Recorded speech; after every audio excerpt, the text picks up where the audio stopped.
नमस्कार, मैं हूं सोनाली नाइक और आप देख रहे हैं TV9। तो गाइस, हमारे साथ है मडगांव एक्सप्रेस की कास्ट और राइटर डायरेक्टर कुणाल, दिवेंदु, प्रतीक, अविनाश। TV9 में आपका बहुत बहुत स्वागत है। Thank you so much. तो पहले तो घर वालों ने एक सवाल पूछने को आपसे कहा है कि मडगांव एक्सप्रेस नाम है, तो मडगांव एक्सप्रेस की टिकट कब भी लिए? हाँ, पहली बार उसी से गया था, इसीलिए तो मेरे इतना खास लगाव था मुझे। और मैंने कहा था अगर मैं गोवा की दोस्तों की फिल्म बनाऊंगा तो लोग मडगांव एक्सप्रेस से ही जाएंगे, क्योंकि मैं जब पहली बार गोवा गया था तो मडगांव एक्सप्रेस से ही गया। राइट, बहुत मुश्किल होता है टिकट मिलना वैसे हमारे। वो मुझे पता नहीं, हम कॉलेज के साथ गए थे तो टिकटें सब उनने की थी, हम बस पहुंच गए थे। ओके, वेल, जब एक्टर निर्देशक बन जाता है तो एक आसान चीज सबसे क्या होती है और सबसे चैलेंजिंग चीज क्या होती है? ये हमें बताना? हाँ। ओके, क्योंकि आपने काम किया है ना इनके साथ। ये आई थिंक सबसे आसान ये है कि क्योंकि वो कैमरा के आगे भी इतना रह चुका है तो उसको प्रोसेस जो है एक एक्टर का बहुत अच्छे से समझ आता है। तो कुछ भी कुछ भी अगर प्रॉब्लम है या कहीं पे कुछ आप अटक रहे हैं डायलॉग में या कहीं भी, तो बोलने से पहले कुणाल आके उसको सॉल्व कर देता था। अगर ये ऐसे नहीं तो इसको ऐसे ले सकते हैं। Also at the same time एक अंडरस्टैंडिंग जो होती है इतने साल काम करने की कैमरा के आगे, तो उसमें मुझे ऐसा लगा कि कुणाल वाज वेरी क्लियर कि कितना चाहिए अपने को। तो एडिट भी उसके दिमाग में कॉन्टिन्यूसली चलता रहता, इतना ही चाहिए, ज्यादा नहीं, क्या एक्सप्रेशन किस तरीके से। That was really fun. Right, वो चैलेंजिंग बात क्या होती है? चैलेंजिंग जेलसी फैक्टर एक आ जाता है। तो कभी कभी आपको लगता है ज्यादा अच्छा कर रहे हैं जितना आपने सोचा था उससे, तो वहां पे एक थोड़ा दिखता है, कभी कभी फील होता है, बोला नहीं जाता। जेलसी दिल में रहता है, दोनों तरह से काम करता है। कभी कभी हम लोगों को भी लगता था कि यार ये मतलब राइटर डायरेक्टर तक पहुंच गया, हम लोग अभी फर्स्ट स्टेज पे हैं यार। और अच्छी चीज मतलब आसान हो जाती है एक चीज। सबसे आसान यही हो जाता है कि एज एन एक्टर ही knows what an actor feels overall. तो वो एक्टर को जितना जैसे संभालने की बात जो होती है वो शायद इसे कहीं जाके सीखनी नहीं पड़ती, बिकॉज उसे पता है कि एक्टर कैसे सोचता है। बिल्कुल। तो वो हमारा वो एक ट्यूनिंग बहुत आसानी से हो जाता है। Right, Avinash, you want to add something? और कुछ कहने के लिए है नहीं, लेकिन ये जरूर है कि थैंक यू। थैंक यू, मेरा काम आसान मैंने पहली सीट पे इनको बिठाया। राइट। तो बट ये जरूर है कि मतलब मुझे ये लगता है कि क्योंकि वो एक्टर रह चुके हैं तो जो एक्टर्स की तकलीफें हैं, प्रॉब्लम्स वो भी समझते हैं, तो उन्होंने ये कोशिश की कि हमें वो ना दी जाए। और you know we just insured कि it went through very easy, बहुत ही स्मूथ और सेफ सेलिंग थी। और अगर बुरी बात कहें तो शायद ये है कि कहीं ना कहीं से वो एक्टर तो उठता ही रहता है अंदर से, उफान मारता रहता है और वो कहीं ना कहीं आता था। तो बट मेरे लिए बड़ा आसान था क्योंकि मुझे ज़्यादा दिमाग नहीं लगाना पड़ा। फिर if this guy is clear कि ये क्या करना है तो बस यू फॉलो इट। कभी कभी ऐसा लगता था ना, वो डायरेक्शन दे रहे हो तो कभी कभी आपको लगता था कि बोलना खुद कर लेना। लगता था तो कर भी देगा, ये नहीं बोल सकते। वो गुस्सा पीछे देना है, बहुत झुंझलाहट मचती थी। तो जब आप डायरेक्टर की कुर्सी पे बैठे तो आपको भी ये फीलिंग तो आती होगी ना, खुद कर दे, जब आपको कभी किसी डायरेक्टर ने बोला होगा कि यार इतना नहीं। आई थिंक मेरे लिए सबसे ज्यादा इम्पोर्टेंट था वो पूरा प्रेप, जिसको लेकर मैं एक्साइटेड तो था ही, लेकिन नर्वस भी बहुत था। क्योंकि क्या है कि एक एक्टरों में क्योंकि एक कमराडरी है, हमारी बिरादरी एक है, तो एक रिस्पेक्ट है एज अ परफॉर्मर। मैं एक बिहाइंड द कैमरा जा रहा था जहाँ एक अलग ब्रीड है पूरी, जो आपको ऐसे देख रहे हैं कि अब देखते हैं ये सिर्फ इसलिए आया है कि एक्टर है कि इसको अपना काम भी आता है। तो वहां पर ना वो सिंपल सी बात है ना कि इज्जत मांग के नहीं मांगी जाती, वो कमानी पड़ती है। तो मेरे लिए वो था कि यहाँ पर इज्जत मुझे कमानी है इन सब लोगों से, ताकि इनको लगे कि कैप्टन ऑफ द शिप कहना एक बात है लेकिन होना एक अलग बात है। तो मेरा ज्यादा ध्यान वहां पर था।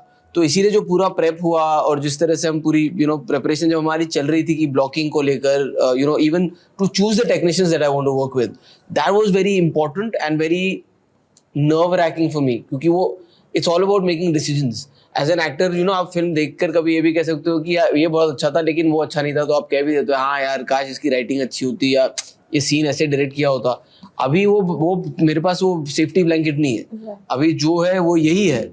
And I'm responsible for my actors and I'm responsible for my technicians and more importantly for the producers who put money on me and on the film. तो वो सब मेरे ज़हन में ज़्यादा चल रहा था। राइटर आप लिखते थे पहले भी, लिखने की आपका पसंद था लिखना, लेकिन फिर वो डायरेक्टर बनने का ट्रांजिशन जो है वो किस तरह से? मेरे लिए लकीली चाह तो हमेशा से थी, लेकिन उस चाह को बयां करने का कभी कभी आपको थोड़ा कॉन्फिडेंस कम पड़ जाता है या फिर कभी शर्म भी आती है। और क्योंकि आप ऑलरेडी इंडस्ट्री में एक अलग काम कर रहे हैं तो दूसरा आदमी उसे कैसे देखे वो आपको जरूरी नहीं पता, क्योंकि हम अपने माँ के लाडले, हमारी माँ के लिए हम सबसे अच्छे हैं। लेकिन जो प्रोड्यूसर है उसको कभी भी लगेगा यार ये एक्टर है, अभी ये राइटर भी, अब इसको डायरेक्ट क्यों करना है या कर भी पाएगा कि नहीं। लेकिन लकीली थैंकफुली मेरे लिए वो सजेशन ही सामने से आया स्क्रिप्ट पढ़ने के बाद कि तुम इसे क्यों नहीं बनाते। तो जब वो सामने से आया तो मैं उस पर लपक लिया, क्योंकि एज ए राइटर और एज एन एक्टर आप उतना ही कर सकते हैं, सारे डिसीजंस आपके नहीं है, सारे आइडियाज आप हमेशा जरूरी नहीं आप उन्हें मटेरियलाइज कर पाए, लेकिन वो फ्रीडम मुझे एज ए डायरेक्टर मिलता है, इसीलिए मैंने ये डिसीजन लिया। लेकिन आपने कॉलेज में थिएटर किया है तो कब कुछ प्ले वगैरह डायरेक्ट किया था? हाँ, वो तो काफी सारे स्ट्रीट प्लेज भी और बनाइट प्लेज भी किए थे, लेकिन वो एक अलग आर्ट है। मैं ये बिल्कुल कभी नहीं कहूंगा even as a performer acting for the stage is tougher और easier, or directing for the stage is tougher or easier. They're two different beasts altogether, two different trainings.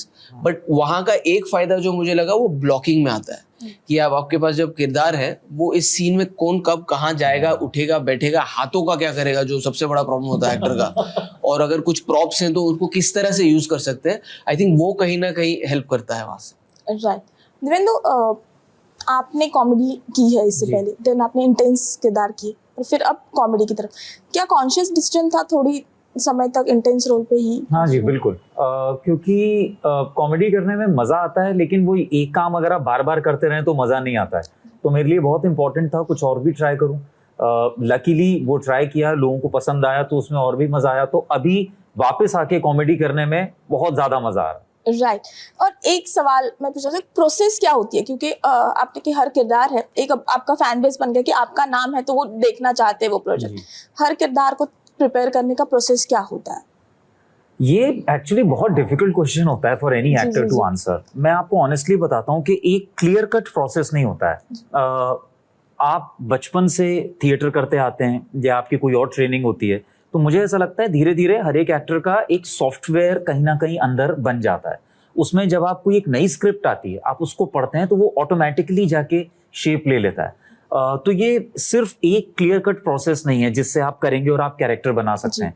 Over the years जो आपने काम किया है, जो आपके experiences रहे हैं, वो एक के ऊपर एक चढ़ के then you try and understand कि किस कैरेक्टर की क्या चीजें हैं जो कि मैं थोड़ा सा और ब्रश अप कर सकता हूँ, वो ताकि और निकल के आए।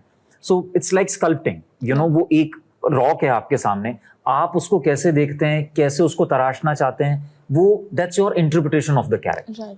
राइट। हाउ आपकी क्या प्रोसेस होती है? जैसे दिवेंदु ने कहा कि एक्चुअली कोई सेट प्रोसेस या स्टार्ट पॉइंट फिनिश पॉइंट जैसा कुछ होता नहीं है, एटलीस्ट मेरे केस में तो नहीं है। I read the script, I listen to the director, I want to get into as close as possible to his vision, because जो मैं समझता हूँ कि राइटर जब लिखता है वहाँ से डायरेक्टर के दिमाग में जाता है, डायरेक्टर के दिमाग से एक्टर के दिमाग में आता है, तो ये जो हैंड ओवर होते हैं दो बार, उधर वो ट्रांजिशन जो होता है ना उसमें लॉस होता है। जहाँ इलेक्ट्रिसिटी जनरेट होती है घर तक आती है, उसमें जो ट्रांसमिशन लॉस होता है ना वैसा है। तो वो जितना कम कर सके वही एक्टर की रिस्पॉन्सिबिलिटी है। तो I want to go to the closest possible point to the first jump of the idea, first thought of the idea. बाकी उसके आसपास जो करते हैं वो, जैसे इसने कहा, वो सालों की मेहनत से और रियाज से ही आता है, तो उसको शब्दों में बोलना थोड़ा डिफिकल्ट है। स्कैम के बाद हम आपको एक रिफ्रेशिंग अंदाज में पर्दे पे देखने वाले हैं। क्या स्कैम के बाद ज्यादातर आपको किरदार जो आ रहे थे तो सीरियस ही आ रहे थे या ये कॉमेडी? उस मामले में मैं थोड़ा लकी हूँ, क्योंकि स्कैम रिलीज हुई उसके बाद जब पहले इंटरव्यू देने शुरू किए तब से लेके आज तक लोगों ने जो स्कैम में देखा, शायद इंटरव्यू देते टाइम में वैसा दिख नहीं रहा था, क्योंकि वो बीच में लॉकडाउन आ गया तो मैंने वो पूरा लुक एंड फील चेंज कर लिया, तो उसकी वजह से शायद कोई मुझे उस पर्टिकुलर एक इसमें ढाल नहीं पाया सोच में भी। दैट वर्कड फॉर मी, क्योंकि मैं दिखता ही अलग था तो लोग शायद अलग अलग किरदार में सोचने लगे, और उस हिसाब से उसके बाद जितना भी काम आया मेरे पास सारे अलग अलग किरदार मिले, तो या I had been lucky. But that way is ना, पता है ओटीटी का एक जो सबसे बड़ा एडवांटेज रहा इज उसने ना लोगों को बहुत ब्रेव बनाया इन अ वे। आर्टिस्टिक कम्युनिटी की मैं बात कर रहा हूँ, जो कि पहले फिल्म में जब आप देखते हैं लोगों को तो उनको ज्यादातर आप लास्ट प्लेड कैरेक्टर पे ही कास्टिंग करने की कोशिश करते हैं। जब ओटीटी में आप आके डिफरेंट कैरेक्टर्स प्ले करते हैं तो वहां से ना लोगों को हिम्मत मिलती है कि करने की। Like similarly in my case Munna करने के बाद मुझे एक भी कैरेक्टर वैसा ऑफर नहीं हुआ Okay. मुन्ना जैसा. So that was a very welcome Yeah, change yeah, कि यू नो एटलीस्ट लोगों का दिमाग का कुछ परसेप्शंस खुले हैं कि you know they just see you as an actor now and not just as some, क्योंकि फिल्म्स में ये भी होता है क्योंकि बॉक्स ऑफिस सक्सेस भी रिलेटेड होती है. अगर एक चीज चल गई है फॉर्मूला तो इसी को चिपकाते रहो. Right. But OTT is more on merit. Right. वो टाइपकास्ट होने का डर जो जी, है वो जी. और टाइपकास्ट क्या हो रहा था आज तक कि लोग ना ऑडियंस के कंधे पे बंदूक फोड़ रहे थे कि नहीं, ऑडियंस को आपसे यही देखना है. जी. अब हुआ क्या कि ऐसा कुछ है ही नहीं. When you started giving different things, audience started accepting it. Yeah. So that way it is a loud and clear statement from the audience that we are ready. Right. Avinash, आपको ऑफर हुई film, what was your first reaction? Madgaon express. I was मेरे लिए पूरा experience ही काफी liberating था, क्योंकि उससे पहले जो भी जैसे हम बात कर रहे थे सीरियस इंटेंस पार्ट्स, नो मुझे just wanted to add to the type casting bit. शायद थोड़ा एरोगेंट भी लगे, बट मैंने कभी इस तरह से सोचा ही नहीं कि सामने वाला क्या चाहता है या नहीं चाहता है, क्योंकि सामने वाले तो पहले तुम्हें एक्टर भी नहीं चाहते थे. यू नो, अगर मैं लोगों की बात करूँ तो उनके हिसाब से तो एक्टिंग भी नहीं करनी चाहिए थी, और मैं ऑलमोस्ट 20 साल हो जाएंगे करते हुए. तो यू जस्ट रियलाइज कि that is not something that you care for. Personally मुझे ये लगता है कि the only idea that I have had is to ensure कि मैं अलग अलग जॉनर्स में जो बेहतरीन फिल्में हैं वो कर सकूं. तो once you cover that, it doesn't matter what people think of you. When it came to Madgaon, I realized that this is one genre that I had absolutely not touched, and to get an opportunity to do this is absolutely for an actor something that you want it in your filmography, that you have ample of comedies in it. And to get us the opportunity like this, जिसमें script इतनी बेहतरीन है, इतने अच्छे कलाकार हैं साथ में, the director is someone who I think at this point is one of the best as far as this genre is concerned. What more can you ask for it? Producer like Excel, हमारी film की शुरुआत होती है, मेरा trailer starts with दिल चाहता है का, you know, it's all coming together for you. So this could have been the best thing that could have been offered to an actor, and I just feel absolutely pleased and honored to be part of this film. Trailer launch के दौरान मैं मौजूद थी, और लोग जिस तरह से रिपोर्टर आमतौर पे जब आते हैं लोग तो तालियां भी बजाने बोलना पड़ता है एंकर को कि तालियां बजाओ आ रहे हैं, और जिस तरह से ट्रेलर लॉन्च में हंसी हो रही थी, तालियां बज रहे थे, क्या तब लगा कि यार कहीं ना कहीं राइट डायरेक्शन पे मैं जा रहा हूँ? बिल्कुल बिल्कुल, वही आपको एनकरेजमेंट देता है. और स्पेशली इस वक्त जब आप रिलीज के इतने करीब हैं, जब आपके वो कहते हैं ना, जब एग्जाम लिखते थे तो रिजल्ट आने वाला है, वो रिजल्ट आने से पहले अगर आपको कोई एक थोड़ी हिंट भी दे देना कि डर मत यार, तू सही जोन में, तो वो अगले 10 दिन आपके थोड़े और एनर्जेटिक और आसान हो जाते हैं. सो आई थिंक वो काम डेफिनेटली किया, और क्योंकि हम भी इतने सालों से काम कर रहे हैं तो वो पता था कि जेन्युइन और फोर्स्ड क्या होता है. तो जैसे आपने कहा कि जनरली लोगों को बोलना पड़ता है, अरे चलिए ताली बजाइए, अब हो गया. और वहां पर उससे भी ज्यादा जब मैंने वो वंस मोर सुना ना, जो मैंने ट्रेलर को लेकर मैंने अपने करियर में नहीं सुना है, तो उससे मुझे ऐसा लगा कि यार कहीं सही जा रहे हैं, कम से कम एक वाइब तो सही जा रही है. हमारी बात भी हो रही थी इसके बारे में कि मीडिया जनरली इतना रिएक्ट नहीं करता है, क्योंकि आप उस दिन भी वो दो तीन चीजें देख रहे हैं, यू नो, आप इतना काम कर रहे हैं, हाथ में फोन होता है, कुछ बोले तो वो लिखना होता है. आमतौर पे मैंने भी मतलब बहुत रिएक्शन बहुत अच्छी. वेल, जब इतने ब्रिलियंट एक्टर हो और बढ़िया काम करते हो, तो आपके अंदर के एक्टर को ऐसा टेम्प्ट नहीं हुआ कि मुझे भी यू नो ज्वाइन होना चाहिए? यू नो, जेन्युइनली मुझे ऐसा शुरू करने से पहले लगा था फिल्म में कि यार ऐसा नहीं, और क्योंकि आपने खुद ही लिखे हैं और आपने इमेजिन किए हुए हैं, और तो मुझे ऐसा लगा था कि यार अरे what if I feel like this. But genuinely कह रहा हूँ मैं आपको, जब मैंने देखा ना, वो इट वाज जस्ट लाइक, वो in a way this is my baby. And then when the baby grows up, you can't be jealous of that baby, right? You're just happy with that baby, and you see it grow and can take off its own form. तो मुझे बहुत अच्छा लगा, और मुझे genuinely बहुत proud feel होता है. और मैं इनको भी कहता था कि आप लोग तो चले गए दूसरा काम करने, मैं एडिट रूम में 8-8 घंटे आपको रोज देख रहा हूँ, आपका अच्छा, आपका बुरा, और आपके बुरे को छुपाने की कोशिश, और कहीं अगर कुछ गलती हुई है तो उसको अच्छा, क्योंकि मेरे बच्चे हैं, तो मेरे बच्चे जब दुनिया के सामने जाएंगे तो उनका बेस्ट लगना चाहिए. तो आप इनके बारे में जो भी बोले, मेरे लिए तीनों स्टार्स हैं जिन्होंने फोड़ दिया पिक्चर में. आप साड़ी पहन के नोरा को कंपटीशन दे रहे थे या क्या, मतलब यू नो? नहीं, वहाँ तो कोई कंपटीशन ही नहीं. वहाँ तो he is a clear cut winner. Okay. तो वो नौवारी साड़ी पहनना, वो फिल्म में एक ऐसा बीट आता है जहाँ पे हमको ये चीज करनी पड़ती है, तो वो उसकी वजह से था, लेकिन वो बहुत बहुत मजा आया, हम दोनों ने बहुत मजा किया वो करते हुए, प्ले करते हुए। वो है भी पूरा कॉमेडी में, एट द सेम टाइम कुछ वो उतना कैरिकेचरिश भी नहीं बनाना था उसको, सो वही हमने ट्राई किया, हम सबने वही ट्राई किया कि मजा आए उस चीज का। उसका जो सुर है वो मध्यम सुर है, यो ज्यादा ऊपर नहीं जाना चाहिए। और लग भी आप दोनों बहुत नेचुरल लग रहे हैं। Thank you, thank you.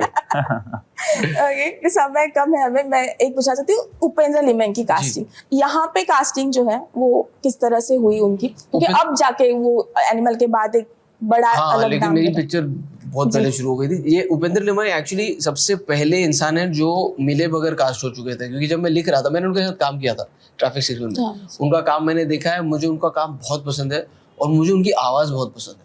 तो जब मैं मेंडोजा ये किरदार लिख रहा था तो मेरे जहन में उपेंद्र लिमन ही थे, तो मैंने लिखा ही किरदार उनको माइंड में रख के था, तो उनका हाँ बोलने की देरी थी, बाकी कास्ट तो हो चुके थे पिक्चर। जी, ओके, लास्टली आप तीनों से जानना चाहिए डूज और डोंट, क्योंकि आप एक ऐसे नाम हैं जो आप लोग, आपके फैन क्लब्स है, आपके फैन बेस है जो आपको देख के फिल्म देखना या वेब सीरीज देखना चाहते हैं, तो क्या डूज और डोंट होते हैं हर प्रोजेक्ट को सिलेक्ट करने से पहले?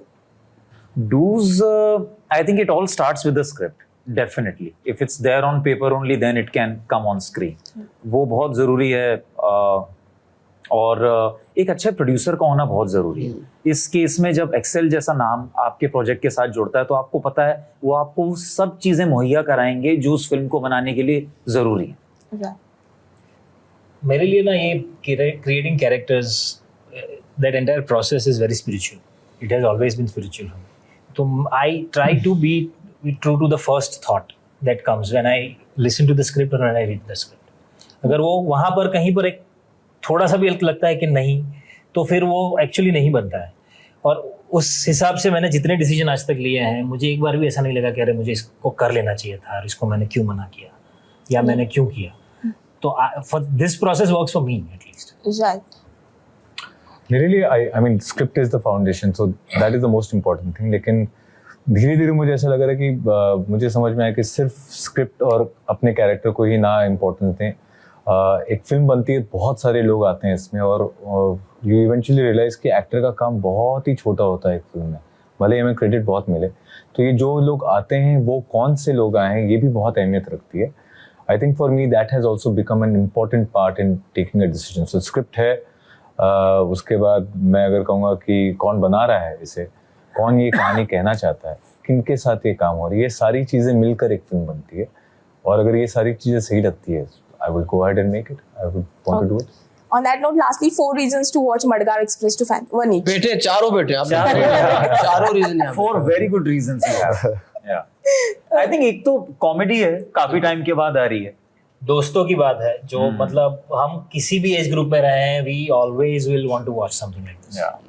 बहुत बेहतरीन गाने हैं, बहुत मजेदार है। I think we gonna really enjoy the songs. It's gonna be fun filled experience in the theatres with your friends, your family. You can take your entire family and watch this film. You can take your set of friends and watch this film. आप अपने girlfriend boyfriends को लेके जाके film देख सकते हैं, access के साथ भी जा सकते हैं। I mean, so I think it's for everyone. Yeah. I think वही कम्युनिटी वॉचिंग एक्सपीरियंस जो फिल्मों का रहा है ना हमेशा से, जो मुझे कभी कभी OTT में वो मिस करते हैं, क्योंकि आप अकेले देखते हैं, बहुत ही प्राइवेट एक्सपीरियंस हो जाता है। और मैं ये भी समझता हूँ कि लोग अगर थिएटर में साथ में हैं तो उन्हें वो एक्सपीरियंस चाहिए, उन्हें वो एंटरटेनमेंट चाहिए। बहुत ध्यान रख के यही कोशिश की गई है कि जो इंसान पहले तो घर से निकल के टाइम निकाल के ट्रैफिक वैफिक में वहाँ पहुँच के पैसे खर्च के अपने दोस्तों या फैमिली के साथ बैठे, तो उसको उसका मनी इज वर्थ मिले। तो वो जो एंटरटेनमेंट क्वोशंट है उसको हाई रखने की कोशिश की गई है। तो यही कहूँगा कि अगर आप आएंगे तो निराश तो नहीं होंगे। थैंक यू सो मच, हमसे बात करने के लिए बहुत बहुत शुक्रिया। Thank you. Thank you guys.